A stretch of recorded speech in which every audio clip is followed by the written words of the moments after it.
Hello दोस्तों, नमस्कार। आप सभी का स्वागत है आपके अपने यूट्यूब चैनल स्टडी विद डीएसएलजी में। साथियों, आज दिन भर की महत्वपूर्ण खबरों के साथ आज के इस वीडियो में हम डिस्कस करने वाले हैं एनआईएस डीएलएड मामले में सुप्रीम कोर्ट से बड़ी खबर। एनआईएस डीएलएड शिक्षक भर्ती से बाहर पर शिक्षा सचिव रविनाथ रमन का बड़ा बयान निकलकर सामने आ रहा है। वहीं 12,460 शिक्षक भर्ती में नियुक्ति पर अधिकारियों से मीटिंग की क्या रही अपडेट, 6800 की नियुक्ति और बीएड वर्सेस बीटीसी मामले में कोर्ट सुनवाई की महत्वपूर्ण अपडेट आप सभी के साथ इस वीडियो के माध्यम से डिस्कस करने वाले हैं। तो आप सभी से निवेदन है, वीडियो में अंत तक बने रहो। प्लीज वीडियो को लाइक करें, दोस्तों में शेयर करें तथा चैनल को सब्सक्राइब करके बेल आइकन जरूर दबा लें। तो आइए साथियों, शुरू करते हैं आज का ये वीडियो और डिस्कस करते हैं आज की दिन भर की महत्वपूर्ण खबरों को। सबसे पहले बात करेंगे बीएड वर्सेस बीटीसी मामले में कोर्ट सुनवाई से जुड़ी हुई बड़ी अपडेट के बारे में।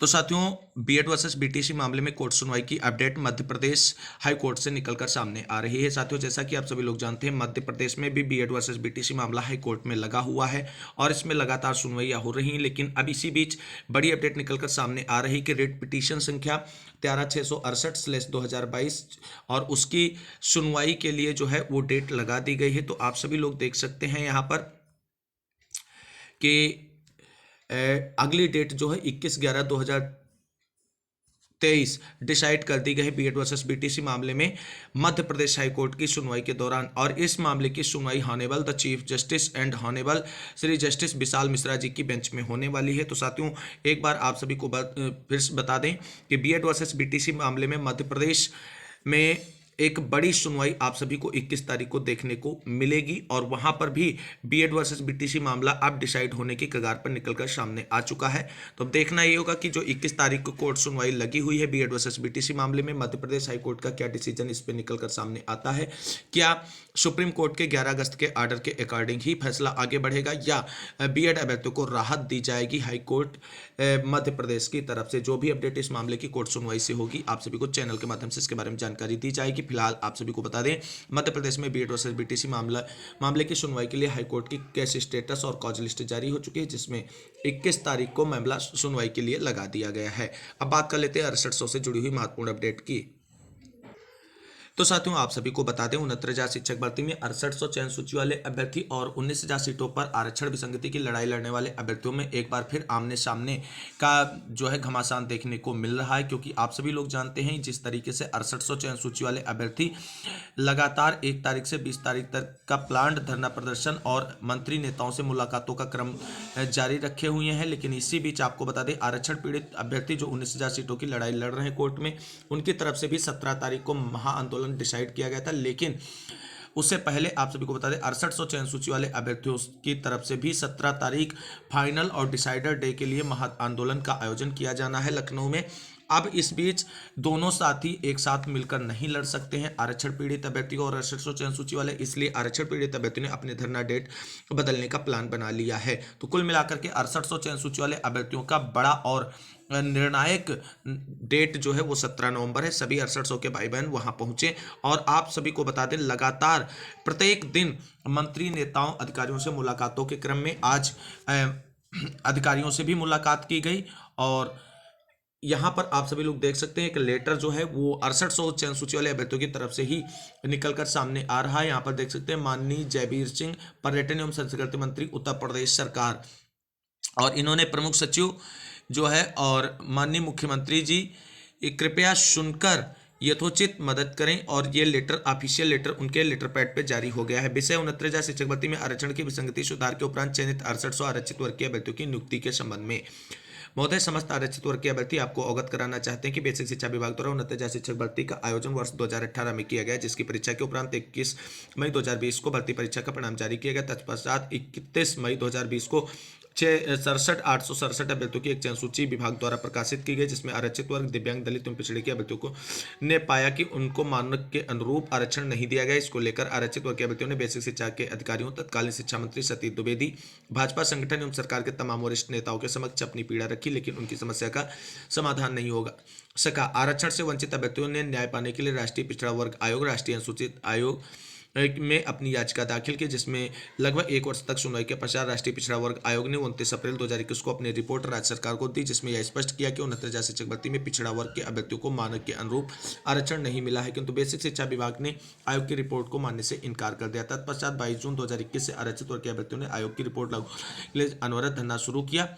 और 6 सितंबर 2021 को हजारों की संख्या में आरक्षित वर्ग के अभ्यर्थी जो थे उन्होंने धरना प्रदर्शन आंदोलन किया और बाद में बेसिक शिक्षा विभाग और माननीय मुख्यमंत्री जी के निर्देशानुसार आरक्षित वर्ग का जो नुकसान हुआ था उसको पूरा करने के लिए 6800 चयन सूची की एक लिस्ट जारी की गई थी और उस लिस्ट पर अभी तक नियुक्ति प्रक्रिया पूरी नहीं हो सकी और उसी नियुक्ति प्रक्रिया को पूरा कराने के लिए आपसे रिक्वेस्ट की जा रही कि आप इस मामले में अभ्यर्थी आरक्षण पीड़ित अभ्यर्थियों के साथ न्याय करें और जो 68 चयन सूची शासन स्तर और बेसिक शिक्षा विभाग की तरफ से आरक्षण विसंगति को दुरुस्त करने के लिए निकाली गई थी उन पर चयनित अभ्यर्थियों की नियुक्ति प्रक्रिया यथाशीघ्र पूरी करने का कष्ट करें। तो कुल मिलाकर के ये महत्वपूर्ण अपडेट है साथियों और आप सभी को बता दें लगातार प्रयास जारी है 6800 को एक साथ नियुक्ति दिलाने का और 6800 की एक साथ नियुक्ति 17 तारीख का दिन इंपॉर्टेंट है इस मामले में क्योंकि उसी दिन सारी चीज़ें डिसाइड होंगी आपकी नौकरी मिलेगी या आपको ऐसे ही टहलते रहना है सड़कों पर क्योंकि अगर उस दिन अधिकतम लोग लखनऊ पहुंच गए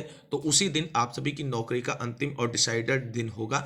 अगर उस दिन संख्या नहीं पहुंचती है ज़्यादा 6800 चयन सूची वाले अभ्यर्थियों की तो आप सभी लोग अपनी अपनी नौकरी छोड़कर कुछ और काम में लग जाना। अब उम्मीद करते हैं कि सभी 6800 के भाई बहन अपनी नौकरी के लिए तो ज़रूर घरों से निकलकर लखनऊ पहुँचेंगे और इस बार किसी को निराश नहीं करेंगे और धमाकेदार तरीके से अपनी लड़ाई को रखेंगे और अपने हक और अधिकारों की लड़ाई अंतिम रूप से लड़ते हुए अपना हक और अधिकार प्राप्त करने की ओर आगे बढ़ेंगे। तो साथियों ये थी 6800 से जुड़ी हुई आज की बड़ी अपडेट। अब मूव कर लेते हैं आज की अगली प्रमुख खबर की तरफ।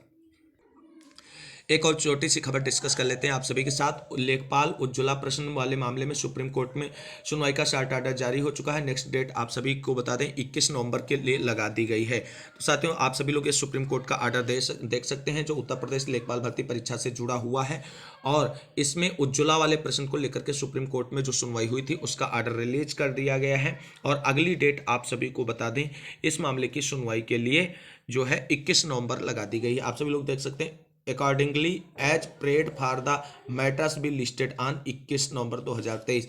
तो साथियों लेखपाल भर्ती परीक्षा की डीबी जो है अपने अंतिम चरण में पहुंच चुकी है लेकिन अभी सुप्रीम कोर्ट से इस मामले का निस्तारण नहीं हुआ है और उज्ज्वला वाले प्रश्न पर उम्मीद की जा रही है कि 21 तारीख को फाइनल डिसीजन निकलकर सामने आ सकता है और उम्मीद करते हैं कि ऐसा ही होना चाहिए।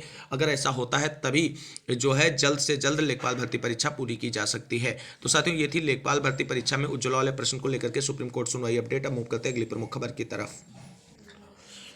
तो साथियों आप सभी को बता दें 12,460 शिक्षक भर्ती में नियुक्ति पर अधिकारियों से मीटिंग की क्या रही आज की अपडेट। तो साथियों आप सभी को बता दें 12,460 शिक्षक भर्ती में कोर्ट से एक नीट एंड क्लीन डिसीजन आने के बाद अब अभ्यर्थियों की तरफ से अपनी नियुक्ति प्रक्रिया यथाशीघ्र पूरी कराने को लेकर के हर संभव प्रयास किया जा रहा है।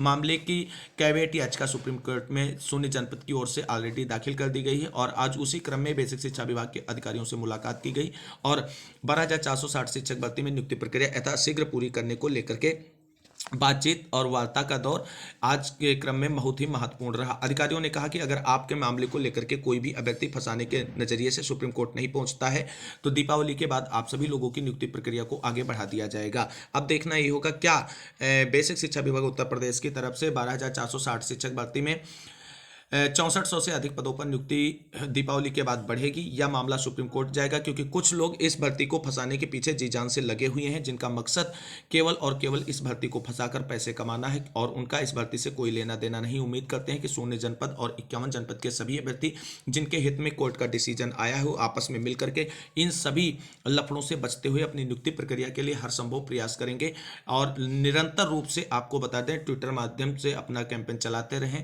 और अधिकारियों मंत्रियों से डेली मुलाकातों के क्रम में यथाशीघ्र नियुक्ति प्रक्रिया पूरी कराने को लेकर के अब दबाव बनाना होगा तभी मामला यथाशीघ्र निस्तारित होगा।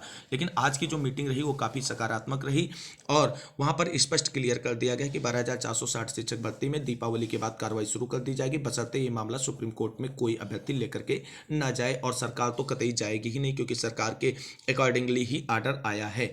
तो कुल मिलाकर के 12,460 शिक्षक भर्ती से जुड़े हुए सभी अभ्यर्थी अपनी डॉक्यूमेंटेशन की प्रक्रिया पूरी कर लें। दीपावली के बाद आप सभी लोगों के मामले में नियुक्ति प्रक्रिया को लेकर के बेसिक शिक्षा विभाग आगे की कार्रवाई शुरू कर देगा।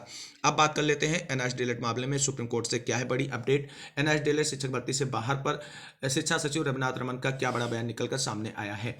तो साथियों जैसा कि आप सभी लोग जानते हैं NSDLED मामले में सुप्रीम कोर्ट में जो 7 नवंबर को महत्वपूर्ण और मैराथन बहस के बाद आर्डर रिजर्व हो चुका है और उसके बाद आप सभी को बता दें, लगातार विभिन्न यूट्यूब चैनलों के माध्यम से जानकारी दी जा रही है कि एनआईएएस डीएलएड शिक्षक भर्ती से हुआ है बाहर, नहीं मिलेगा मौका। तो साथियों आप सभी को बता दें, इन सारी चीज़ों पर अभी तक कोई भी एक क्लू जो है सुप्रीम कोर्ट से निकलकर सामने नहीं आया है कि एनआईएएस डीएलएड जीत रहा है या हार रहा है। ये सारे अपने अपने तरीके से और पुरानी एक पेपर कटिंग की न्यूज़ दिखा करके आप सभी को बताया जा रहा है कि एनआईएएस डीएलएड शिक्षक भर्ती से बाहर हो चुका है। और ये मामला ये है कि आप सभी लोग जानते हैं, उत्तराखंड में 2600 पदों पर शिक्षक भर्ती को लेकर के ये विवाद उपजा था, जो हाई कोर्ट से एनआईएएस डीएलएड अभ्यर्थी को जीत मिली थी। और बाद में बीएड और उत्तराखंड सरकार इस मामले को लेकर के सुप्रीम कोर्ट पहुंच गई, जहां पर 7 तारीख को फाइनल सुनवाई होने के बाद सुप्रीम कोर्ट ने विचारार्थ आर्डर रिजर्व कर लिया है और आत्ममंथन के बाद ही इस मामले में आर्डर डिलीवर किया जाएगा। तो क्या बड़ी खबर है शिक्षा सचिव रविनाथ रमन जी की तरफ से। तो आप सभी साथियों को बता दें, एनआईएएस डीएलएड अभ्यर्थियों को बाहर करने की लेकर के खबरों के बीच उत्तराखंड शिक्षा सचिव रविनाथ रमन का बड़ा बयान निकलकर सामने आया है और उन्होंने कहा है कि एनआईएएस डीएलएड अभ्यर्थियों को परेशान होने की जरूरत नहीं, अभी भी सुप्रीम कोर्ट से कोई डायरेक्शन नहीं आई है एनआईएएस डीएलएड वाले अभ्यर्थियों को शिक्षक भर्ती से बाहर करने को लेकर के।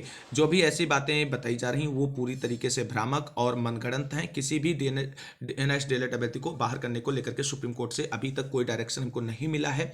और आप सभी लोगों को बता दें, अभी सुप्रीम कोर्ट में फाइनल सबमिशन नहीं हुआ है किसी भी पक्ष का, और जब तक फाइनल सबमिशन नहीं होगा, फाइनल सबमिशन होगा उसके बाद आर्डर लिखा जाएगा, उसके बाद आर्डर डिलीवर किया जाएगा। और तब तक आप सभी को बता दें, एनआईएएस डीएलएड वाले वो अभ्यर्थी जो पूर्व में शिक्षक भर्तियों में चयनित हैं, उनको भी किसी तरीके से परेशान होने की जरूरत नहीं। और अब जो नहीं चयनित हैं, जो लड़ाई लड़ रहे हैं शिक्षक भर्ती में पार्टिसिपेट होने के लिए, उनको भी परेशान होने की जरूरत नहीं, क्योंकि शिक्षा सचिव जो उत्तराखंड के हैं रविनाथ रमन जी, उनकी तरफ से बिल्कुल क्लियर कर दिया गया है कि एनआईएएस डीएलएड अभ्यर्थियों को प्राथमिक शिक्षक भर्ती से बाहर करने को लेकर के अभी कोई डायरेक्शन नहीं जारी की गई है, ना तो हाई कोर्ट की तरफ से, ना ही सुप्रीम कोर्ट की तरफ से, ना ही राज्य सरकार की तरफ से ऐसा कोई हाल फिलहाल में दिशा निर्देश जारी किया गया है जिसमें यह बात कही गई हो। और आप सभी को बता दें, जिस तरीके से एनआईएएस डीएलएड वाले अभ्यर्थियों ने अपने फेवर में डिस्कशन कोर्ट के अंदर और बहस और डॉक्यूमेंटेशन की प्रक्रिया पूरी की है, उस तरीके से आप सभी को बता दें कि शिक्षा मंत्रालय, एनसीटी और बिहार सरकार यानी बिहार का उच्च न्यायालय और उत्तराखंड का उच्च न्यायालय, ये सारे आदेश जो है एनआईएएस डीएलएड वाले अभ्यर्थियों के फेवर में हैं। और उम्मीद करते हैं कि सुप्रीम कोर्ट से एनआईएएस डीएलएड वाले अभ्यर्थियों को न्याय मिलेगा और उन्हें प्राथमिक शिक्षक भर्ती में मौका जरूर मिलेगा। फिलहाल अभी आप सभी को बता दें, ऐसी खबरें जिस भी चैनल के माध्यम से शेयर की जा रही हैं कि एनआईएएस डीएलएड अभ्यर्थी प्राथमिक शिक्षक भर्ती से बाहर, वो अभी पूरी तरीके से फेक और अफवाह है। ऐसी अफवाहों से आप सभी लोग बचें। तो साथियों, सही सटीक जानकारी देने का प्रयास इस चैनल के माध्यम से आप सभी के लिए किया जाता है। उम्मीद करते हैं आज की ये जानकारी आप सभी लोगों के लिए काफ़ी महत्वपूर्ण और हेल्पफुल रही होगी। अगर वीडियो अच्छा लगा तो लाइक करें, दोस्तों में शेयर करें और फटाफट चैनल को सब्सक्राइब कर लें लेटेस्ट अपडेट पाने के लिए। मिलते हैं अगली वीडियो में लेटेस्ट अपडेट के साथ। तब तक के लिए सभी साथियों को जय हिंद, जय भारत, वंदे मातरम। आप सभी साथियों का दिन शुभ हो और आप सभी के संघर्ष की जीत हो।